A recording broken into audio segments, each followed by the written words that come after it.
나누실 하나님 말씀은 야고보서 1장 1절에서 8절까지 말씀 보도록 하겠습니다. 야고보서 1장 1절에서 8절까지 말씀 보겠습니다. 저와 여러분이 한 절씩 교독하시죠. 하나님과 주 예수 그리스도의 종 야고보는 흩어져 있는 12지파에게 문안하노라. 내 형제들아, 너희가 여러 가지 시험을 당하거든 온전히 기쁘게 여기라. 이는 너희의 믿음의 시련이 인내를 만들어내는 줄 너희가 알미니라. 인내를 온전히 이루라. 이는 너희로 온전하고 부위하여 조금도 부족함이 없게 하려 함이라. 너희 중에 누구든지 지혜가 부족하거든 모든 사람에게 후히 주시고 꾸짖지 아니하신 하나님께 구하라. 그리하면 주시리라. 오직 믿음으로 구하고 조금도 의심하지 말라. 의심하는 자는 마치 바람에 밀려 요동하는 바다 물결 같으니 이런 사람은 무엇이든지 주께 얻기를 생각하지 말라. 두 마음을 품어 모든 일에 정함이 없는 자로다. 아멘. 오늘 야고보라고 하는 이 말씀은 편지글입니다. 편지라고 하는 것이 굉장히 우리에게 주는 정감과 힘이 있다고 생각이 되는 것은 제가 주중에 유인원주학교 아이 하나가 데살로니가에 그 편지를 쓰면서 이제 실습을 하나 하는데 누구에게 편지를 쓰고 싶냐 그랬더니 담임 목사님에게 편지를 쓰고 싶다. 그래서 그 엄마 아빠가 아이가 쓴 편지를 저한테 사진을 찍어서 보냈어요. 담임 목사님 사랑합니다. 뭐 이렇게 큰 글씨로 그걸 받았는데 왜 이렇게 기분이 좋죠? 힘이 나고. 편지라고 하는 거는 그 사람에 대한 관심과 사랑에 의하여 손편지를 쓰게 됩니다. 여러분 우리 그 디지털 시대에 조금 아날로그 감성을 좀 다시 좀 해보겠으면 좋겠다 생각이 드는 것은 돌아오는 추수감사절 때에 우리가 좀 감사 편지들을 좀 많이 썼으면 어떨까 이런 생각을 해보게 됩니다. 또 하나 이 편지를 쓸 때는 어떠한 일에 오해가 깊어지거나 어떤 걸 풀기 위해서 여러분 정성 들였을 때 그 사람에게 감동이 주어지게 되죠. 그러나 이것을 이제 제3자가 그 편지를 봤을 때는 도대체 이 편지를 누가 썼고 왜 썼고 누가 받는지를 잘 알아야 이해가 쉬운 것처럼 오늘 제가 야고보를 여러분에게 그 방식으로 좀 설교를 드리고자 합니다. 우리 먼저 1절 말씀 한번 읽어보시죠. 자, 시작. 하나님과 주 예수 그리스도의 종 야고보는 흩어져 있는 12지파에게 문안하노라. 수신자가 흩어져 있는 12지파라고 되어 있습니다. 이미 12지파는 다 없어진 상황이고 12지파도 없어진 상황이기 때문에 여기 12지파는 상징수이죠. 그 상징수 12이라는 완전수로 이게 무슨 표현이냐고 하면은 흩어져 있다. 이게 이제 중요한 표현 중에 하나인데 사도행전 7장에 보면은 여러분이 잘 아시는 스테판 집사님 아시죠? 스테반 목사님 복음을 전하다가 순교를 당하는 장면이 있습니다. 그래서 사도행전 8장 1절에 보면 이런 표현이 있어요. 화면을 보시죠. 사울은 그가 죽임을 마땅히 여기더라. 그는 바로 여기 스데반이죠. 그날에 예루살렘에 있는 교회에 큰 박해가 있어 사도 외에는 다 유대와 사마리아 모든 땅으로 뭐였다 했어요? 흩어졌습니다. 그러니까 예수를 믿는다는 이유로 박해가 있어서 예루살렘 중심으로 다 퍼져서 흩어진 사람들, 이때 이거를 관용구로 디아스포라 이렇게 얘기를 합니다. 그런데 이 디아스포라는 그때만 해당된 것이 아니고 세월이 지나서 로마 카톨릭이 복음을 잘 전파 못하는 그 오염된 복음을 자꾸 전하여 종교개혁이 일어난 것이죠. 그래서 그 종교개혁자들이 신앙을 지키고자 여러분 퓨리탄이라는 거 아시죠? 청교도들이 신앙을 지키고자 미국으로 전 유럽으로 흩어져서 그들도 또한 디아스포라 이렇게 얘기합니다. 그래서 흩어졌다. 그리고 흩어진 청교도의 종교개혁의 후예들이 저와 여러분인 것이죠. 그래서 우리는 모였다가 또 흩어져서 그리스도의 백성으로 살아가고 할렐루야. 우리가 디아스포라라고 하는 것이죠. 그래서 오늘 야고보는 오늘 우리들에게 뿐만 아니라 그 시대에 동일한 메시지를 주는 것이죠. 자, 질문 한번 해보겠습니다. 디아스포라로 살았던 사람들의 삶이 쉬웠을까요? 어려웠을까요? 어려웠을 겁니다. 여러분 이게 집을 떠난다는 게 굉장히 어려운 일이에요. 저도 집을 떠나본 적도 많이 있습니다만은 한 달 정도 이렇게 바깥에서 이렇게 여행을 하거나 혹은 선교 여행을 떠나와서 집에 들어올 때 대다수 사람들은 와, 집이 제일 좋다. 집이 천국이다. 그러지 않아요? 그러니까 집 떠나는 건 우리 어머니 말로 개고생이에요. 그래서 집 떠나는 것 자체가 참 부담이 되고, 근데 낯선 땅에서 사는 것조차도 어려운데 경제적인 어려움이었을 때 더 어려운 것이죠.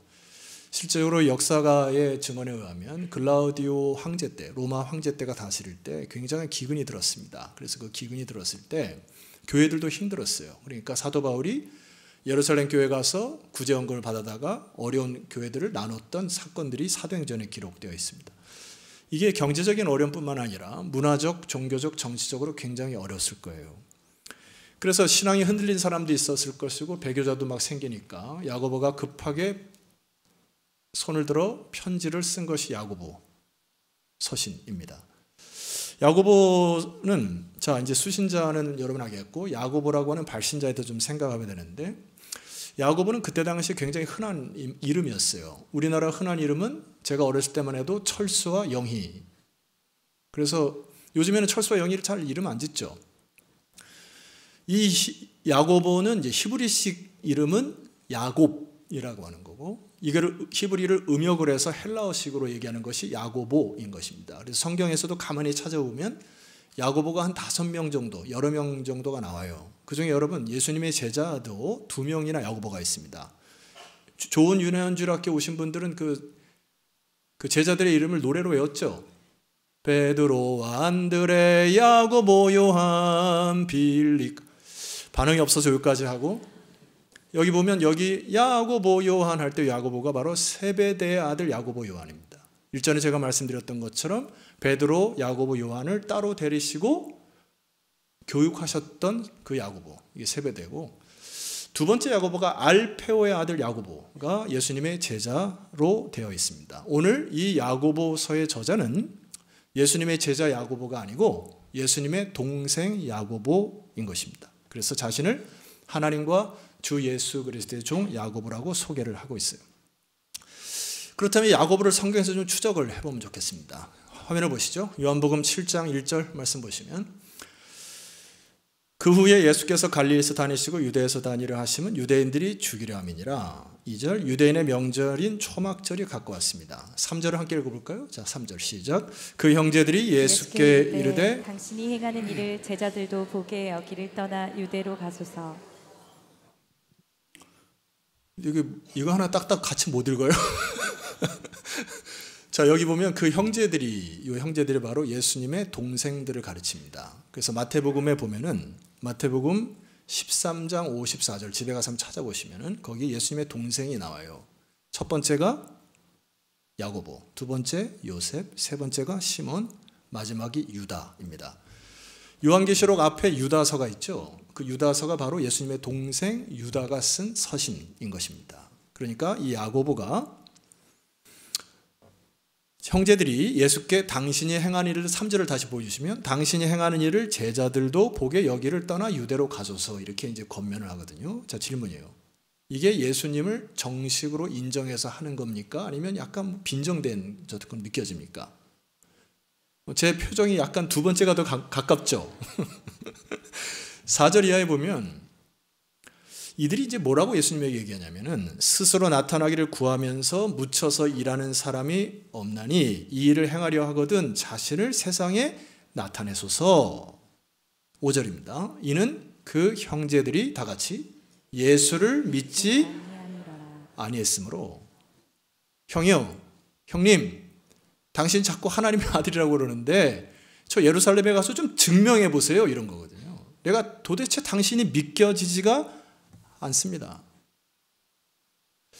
같이 살았고 같이 구슬치기 했고 같이 땅 따먹게 했는데 갑자기 어느 날 하나님의 아들이라는 게 나 도대체 믿기지 않으니 스스로 증명해보라 한 것입니다.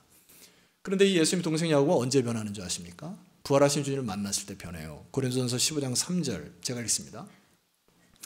오늘 여러분 좀 힘들어 보이니까 제가 알아서 다 읽고 할게요. 알았죠? 내가 받은 것을 먼저 너에게 전하였노니 이는 성경대로 그리스도께서 우리 죄로에 죽으시고 장사 지낸 바 되셨다가 성경대로 사흘 만에 다시 살아나사. 자, 5절부터 주목하셔야 됩니다. 첫 번째 누구요? 게바, 베드로입니다. 베드로에게 보이시고, 두 번째 12 제자에게 다 보이셨어요. 그러니까 이미 알페오의 아들 세베대의 아들 야고보도 이때 본 것입니다. 자, 자, 6절 이후에 보면 그 후에 500여 형제에게 일시에 보이셨나니 그 중에 지금까지 대다수는 살아있고 어떤 사람은 잠들었으며. 자, 7절 말씀 보시게 되면 그 후에 누가 등장합니까? 야고보가 등장해요. 바로 이 야고보가 예수님의 동생 야고보인 것입니다. 이때 주님을 만난 이후에 야고보의 인생이 완전히 바뀌어요. 자기가 형으로 쫓았던 예수가 처음에는 남들보다 좀 고상하다라고 생각했던 그 형이 한 30살쯤 되어서 30살쯤 되어서 갑자기 집을 나가더니 온 유대를 막 싸돌아 다니는 거예요. 죄송합니다. 싸돌아 낸다고 해가지고. 그런데 그 형이 소식이 주변에서 저 사람 좀 이상하다. 왜 그러니까 자기가 하나님의 아들이래. 성전을 무너뜨리면 3일 만에 지신다. 이런 소리가 들으니까 이 동생들이 어떤 판단을 했을까요? 미쳤구나 드디어. 우리 형이 미쳤어. 나랑 구슬치게 했던 그 사람 맞아? 이게 이제 속에 막 의심이 된 거죠. 도무지 이해가 안 간 것이죠. 그런데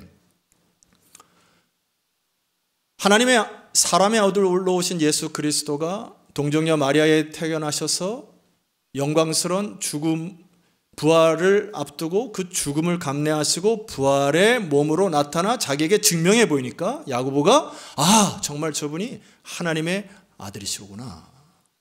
믿음이 생기고 인생이 완전히 뒤집어지는 역사가 있었습니다. 그래서 야고보가 인간으로 그분을 최대한 높여 부를 수 있는 단어가 뭐였냐면 종이라는 단어입니다. 그래서 오늘 서두에 뭐라고 얘기했어요? 하나님과 주 예수 그리스도의 종 야고보는 자기의 정체성인 것입니다. 그가 흩어져 있는 자들에게 편지를 쓴 거예요. 오늘 우리들은 사실 박해가 없어서 흩어지진 않았지만 마음이 흩어져 있는 것 같아요. 시대가 좀 더 편하고 안락하고 점점 살만해지니까 우리에게 열정이 사라지고 혹은 집중을 할 수 없고 하나님의 일을 보다는 자신의 일을 더 하는 흩어진 마음들이 아닌가 싶어요. 오늘 이 말씀이 여러분을 다시금 복음으로 불타오르게 하는 말씀 되기를 주 이름으로 축원합니다.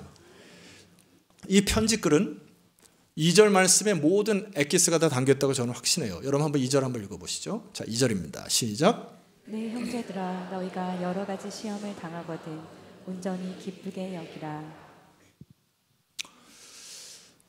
제 기대를 저버리지 않았던 것은 1부 때에도 2절 말씀을 읽고 아멘을 한 분도 한 분이 없고 2부 때도 이 말씀을 읽고 아무도 아멘을 안 하셨고 3부 때도 여전히 한 명도 안 하셨어요. 이유는 기쁘게 여기라. 요게 불편해. 잘 안 되거든요. 너희가 여러 가지 시험을 당하는데 온전히 기쁘게 여기라. 이게 좀 어렵습니다. 여러분 맞죠? 제가 이 부분을 여러분에게 좀 설명을 드려볼게요. 여기 시험이라는 단어는 제가 3년 전에 여러분에게 설명드렸는데 기억을 하실까 모르겠습니다. 이게 이제 페이라세몬이라고 하는 헬라어 단어인데 이게 세 가지 용법으로 쓰여요. 시험, 시련, 유혹. 두 가지는 위로 향하는 그 에너지를 갖습니다. 예를 들어 시험, 시련은 하나님의 뜻을 더 발견할 수 있는 것이고 요거를 이제 영어로 하면 테스트, 트라이얼 이렇게 얘기를 하게 되고 요 페이라스몬을 유혹이라고 하는 단어를 쓸 수 있어요. 이거는 템프테이션. 사탄이 여러분들을 유혹한다 할 때 쓰는 템프테이션. 하나님은 여러분을 템프테이션, 유혹하지는 않으십니다. 아멘 없을 줄 알았고. 자, 근데 너희가 여러 가지 시험을 당하는데 믿음 생활을 하는데 일반 사람보다 하나님을 모르는 사람보다 더 2배, 3배 힘들다. 동의하십니까? 믿음 신앙생활 하면 할수록 더 어려워지고 어떤 부분은 10배가 어려워지고 이걸 야고보가 안다라는 얘기예요. 내가 알아. 너희들이 어려운 거 알아. 그런 얘기고 때로는 예기치 못한 일들이 찾아왔을 때도 야고보가 양보하자는 것이 기쁘게 여기라 이렇게 얘기를 해요. 이거를 좀 바꾸면 마음 편하겠어요. 너희를 위로한다. 너희들 어렵지? 힘들지? 내가 너희를 위로한다. 여러분 이게 조금 더 고상하지 않아요? 기쁘게 여기라. 그러니까 잘 안 되는데 이러면서 이제 아멘이 안 터진 거거든요. 여러분 이게 사실 현실이죠. 믿음으로 교회 일을 하고 직분자가 되어서 주의 일을 할 때 사실 쉽지 않습니다. 하나님 믿는 백성들이 모여서 같이 일을 하는데도 마음이 부대껴요. 때로는 화가 치밀어 오릅니다.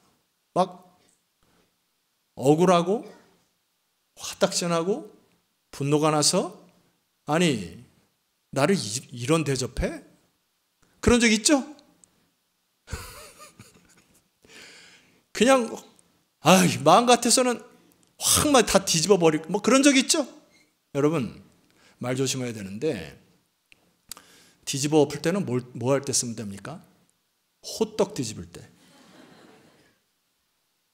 그때 사용하는 거예요. 이 단어는. 포기는 배추 셀 때 인생을 함부로 포기하시면 안 되고 여러분 화난다고 함부로 막 뒤집어 엎으시면 안 됩니다. 야고보 사도가 야고보가 뭐라고 얘기해요? 여러분 그 3절 말씀 보세요. 이제는 아멘이 좀 서서히 커질 확률을 기대하고 있습니다. 3절 선포합니다. 시작. 이는 너희 믿음의 시련이 인내를 만들어내는 줄 너희가 알미라. 예, 조금 커졌어. 여기 보면 시련이라는 단어를 주목하셔야 됩니다. 여기 시련이라는 단어는 앞에 페이스라몬이라고 하는 그 단어와 다른 단어예요. 이 단어는 도키미어라는 단어로서 우리가 연단이라고 사용할 때 쓰는 단어입니다. 연단이라고 이 단어는 평소에는 잘 드러내지 않다가 어떤 테스트를 거쳐서 본래의 모습 혹은 원상태로 돌아올 때 쓰는 연단을 통해서 회복되는 단어입니다. 그림을 통해서 여러분 하나 소개시켜 드릴 것은 자, 이 그림 뭔가 아시죠?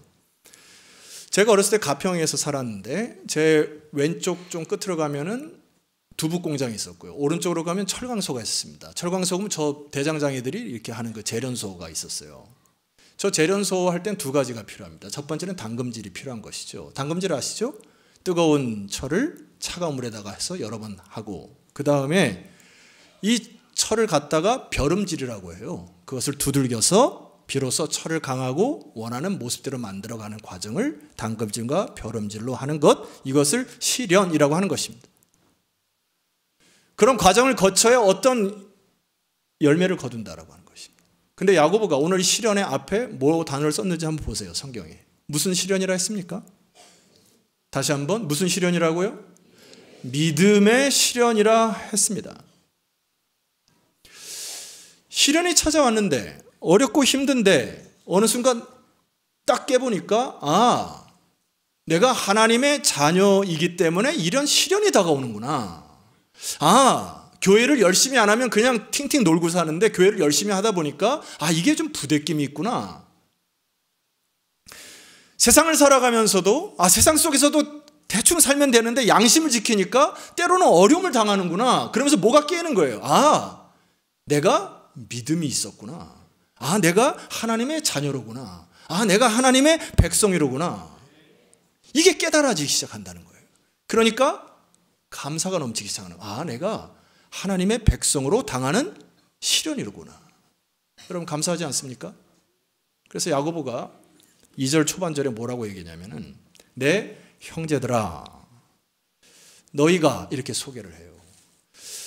예수님이 성경에 보면 맏아들로 기록되어 있습니다. 그러니까 예수님을 믿는 자들이 이제 첫째, 둘째, 셋째 쭉 이어져서 우리는 주 안에서 다 형제 자매가 돼요. 이제 주 안에서 예수님의 피로 세워진 교회로 세워진 우리 모든 공동체가 예수님의 형제 자매임을 믿습니까? 이것이 깨달을 때 축복과 감사가 터지는 것이죠. 자, 주민등록등을 다 깔 수는 없지만 누가 형인지 아우인지 모르겠지만 우리 옆지체에게 형님, 아우님, 형제님, 자매님 한번 교제하도록 하겠습니다. 준비 시작. 아유.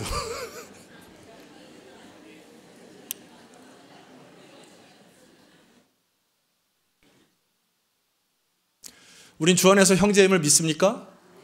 이게 기쁨의 근원이란 얘기잖아요. 죽어도 주 안에서 죽는 거 아닙니까? 하나님의 백성으로.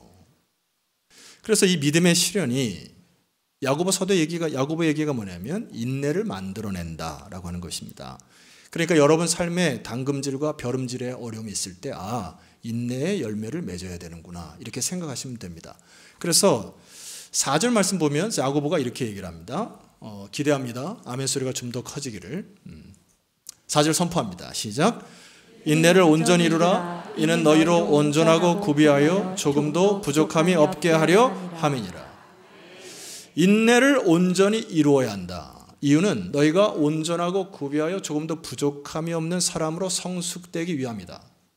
인내를 온전히 이루지 못하면 너희가 부족함이 없는 인생을 살지 못한다. 사실 이 말씀도 좀 부담스러운데 이거는 우리 주 예수 그리스도의 완성을 의미합니다. 우리 주 예수 그리스도께서 30년 동안 살아오시면서 거의 고상한 인생을 살아오셨는데 야고보 눈에 비치는 것은 예수님이 죄가 없으신 그분이 험악한 십자가와 고난의 십자가 그리고 수많은 채찍, 침뱉음, 모욕을 다 당하신 거예요. 인내하신 겁니다. 그리고 그 인내의 끝은 부활하셔서 자기에게 나타나심으로 우리 주님께서 조금도 부족함 없는 인생을 사셨구나.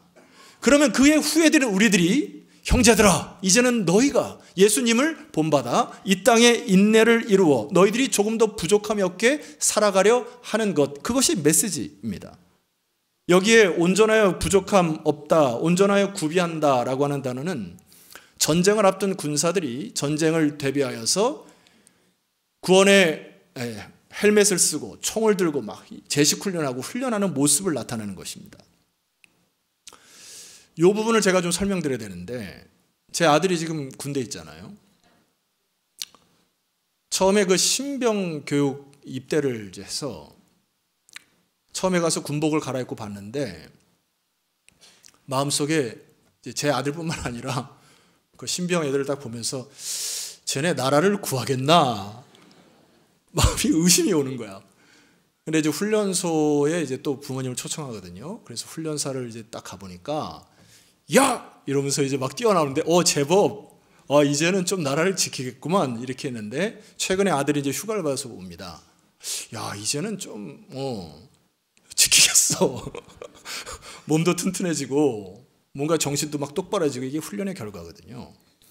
야고보가 오늘 우리들에게 얘기하는 게 뭐냐니까 성도들에게 이런 얘기를 한 겁니다. 성도들이요, 우리가 훈련을 잘 받아서 위기와 어려움이 있을 때 복장 갖추고 영적 태세가 준비되어 있습니까? 그게 멋진 거 아니에요? 여러분 군대로 보내놨는데 얘네들이 눈은 동태눈을 하고 막 흐리멀건 막 이렇게 다니고 그러면 나라 못 지키죠. 훈련 잘 받아서 제식 훈련하고 자기 주특기 하셔서 하는 게 멋진 거 아니에요? 그리스도인들은요, 잘 자라서 여러분 나라가 위기가 있고 교회가 위기가 있을 때 서로 힘을 합쳐서 하나님의 영적 군사로 서는 것, 야고보가 우리에게 도전하는 거 아닙니까? 어떤 분은 지금 신병 막 이제 예수님을 믿는 믿음의 신병 훈련 수준에 있는 분이 계시고요. 어떤 분은 이제 훈련을 막 마친 분이 제 눈엔 보이시고, 어떤 분은 이제 계급이 좀 올라가가지고 이제 군인다운 모습이 보이는 분이 계시고, 어떤 분은 준비 태세가 갖춘 분이 계시거든요. 여러분 스스로에게 질문하셔야죠. 내 준비 태세가 어떤 것인지. 자, 그래서 야고보가 우리에게 두 번째 강조하는 내용이 있습니다. 5절 말씀인데 여러분 읽고 알아서 하세요. 5절입니다. 시작. 너희 중에 누구든지 지혜가 부족하거든 모든 사람에게 후히 주시고 꾸짖지 아니하시는 하나님께 구하라. 그리하면 주시리라. 야고보가 우리에게 도전하는 게 뭡니까? 너희가 지혜를 간구해야 된다. 인내를 온전히 이루어야 되는데 뿐만 아니라 하나님께 기도로 지혜를 간구해야 한다. 여기 있는 지혜는 살아가는 지혜가 아니에요. 공부하는 머리가 아닙니다. 돈을 버는 스킬이 아니에요. 이거는 영적 지혜입니다. 자기가 그랬거든요. 예수님을 육적인 형으로 봤을 때는 고상한데 하다가 미쳤네 이러다가 부활하신 예수를 보고 나서 저분이 하나님의 아들이네, 영적인 지혜가 확 열린 거예요. 그러니까 그의 인생이 나는 그분의 나의 모든 인생을 그분에게 초점에 맞춰서 하나님 주 예수 그리스도의 종이 되어 인생을 살아가는 거 아닙니까? 이게 바로 영적 지혜예요. 그래서 그 강조하는 것이 17절입니다. 제가 읽습니다. 온갖 좋은 은사와 온전한 선물이 다 위로부터 빛들의 아버지께로부터 오나니 그러므로 너희들은 지혜를 간구해라. 온갖 좋은 것, 온전한 선물 간구하여서 하나님의 지혜를 깨달을 때 너희들이 이 세상에 흔들리지 아니할 수 있다. 8절, 6절 말씀. 오직 믿음으로 구하고 조금도 의심하지 말라. 의심하는 자는 마치 바람에 밀려 요동하는 바다 물결과 같다. 자기가 그렇게 살아왔다. 믿음이 없으니까 의심하는 것처럼 늘 바다 물결에 일희일비하면서 그렇게 살아온 자기의 모습을 얘기하는 거잖아요. 그러니까 지혜를 간구해라. 너희들이 믿음이 서야 된다.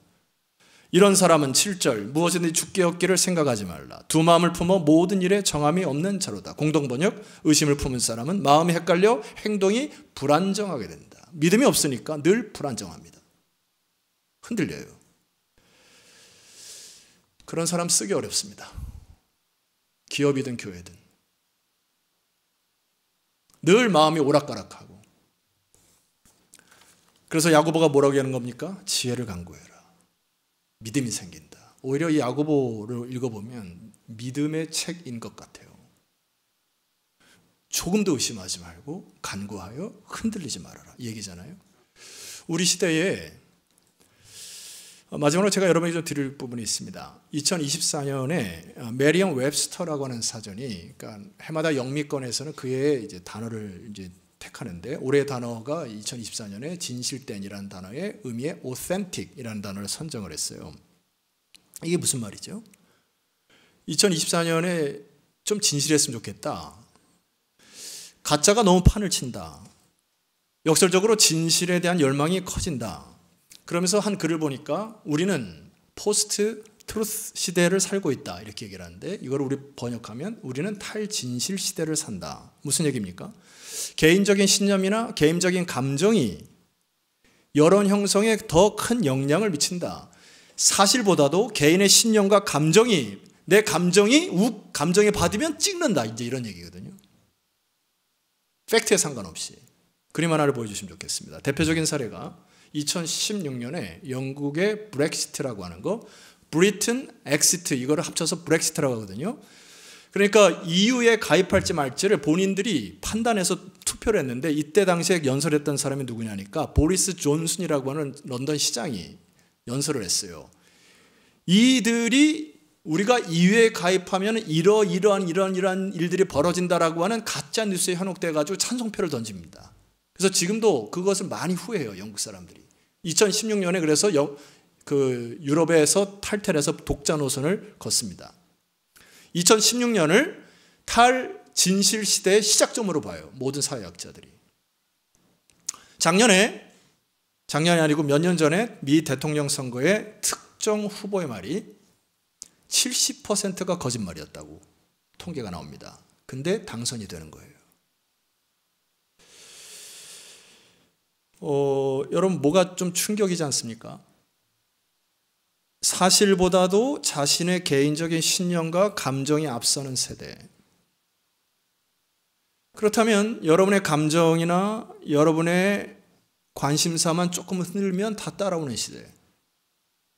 그래서 제가 정말 힘들고 어려운 것은 영혼을 앗아가는 세대가 되어 이단의 흥왕이 되고 너무나 쉽게 진리가 아닌 것에 쫓아가는 세대. 자신의 감정에 수틀리면 하나님께 예배드리기를 거부하는 세대가 우리 세대가 된 것 아닌가 생각됩니다. 여러분, 흔들리지 않게 해서 뭐 하시라고요? 지혜를 간구하시는 여러분들 여기를 소망합니다. 말씀을 통해서 지식을 축적하는 게 아니에요. 그 말씀으로 받아 지혜로 흔들리지 않은 세상을 살아가시기를 주의 이름으로 축원합니다. 그래서 여러분, 예배에 모일 때마다 진리 붙드시고 지혜를 간구하셔서 온전한 선물과 각양 좋은 것들, 은사들이 아버지께로 오는 것을 경험하셔야 돼요. 그리고 인내를 온전히 통해서 여러분의 삶에 아름다운 열매가 맺어지기를 소망합니다. 자리에서 일어나시면 좋겠는데, 마지막 우리 하나 말씀 선포하고 찬양 드리길 원합니다.